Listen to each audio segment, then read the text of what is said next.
intention is to lift the mask mandate in indoor locations by February 28th. Illinois joins California and 4 other blue states preparing to lift the mask mandate indoors. Good evening, I'm Jessica Coombs. And I'm Jennifer Roscoe. COVID infections and hospitalizations are rapidly improving as Omicron numbers start to fade away. We have team coverage for you tonight. Our Capitol Bureau Chief Mark Maxwell is live in Springfield. Bryce Beeman live in Champaign. First, we go to Mark. So the governor wants to lift part of the mandate. He plans to keep fighting in court to keep it in schools. Jennifer, Governor Pritzker cannot afford to surrender that legal battle. If he does, it might set that precedent that would block the public health department from using a mask mandate again in the future. But in the meantime, his announcement today is the clearest signal we've seen yet that as that court battle drags on, more masks will start to come off.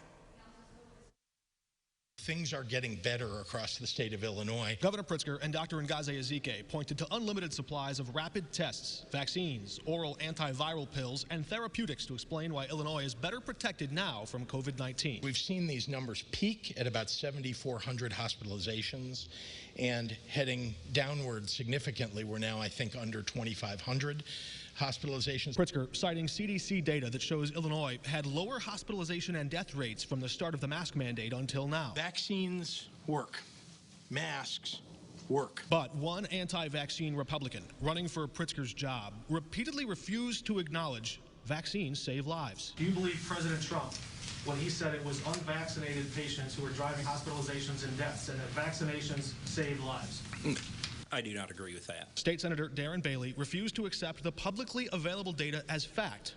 Those numbers showing Illinois performed better than other states with lower vaccination rates. How do you explain that? I disagree with that. Bailey called Pritzker a tyrant, demanding he lift the mask mandate in schools too. We still have the sensitive locations of K-12 schools where we have lots of people who are, joined together in smaller spaces, thousands of people interacting in one location at a time. The governor and top doctors citing a study on the CDC's website that explains how rapidly the virus can spread among unvaccinated students sitting in close quarters for hours on end. There are a whole lot more infections when districts are maskless. Swift political fallout tonight for Darren Bailey. Jesse Sullivan, a Republican running for governor, said vaccines do save lives and prevent severe hospitalizations. Moments ago, Bailey backpedals, saying through a campaign aide, quote, Senator Bailey believes vaccines have helped save lives. As for the masks, recent studies show vaccines alone have helped to save 500,000 lives, and this legal battle drags on. Governor Pritzker says they may still lift the mask mandate in schools, even as their lawyers debate that in court. Reporting in Springfield, Mark Maxwell, WCIA 3, your local news leader. All right, Mark, thank you.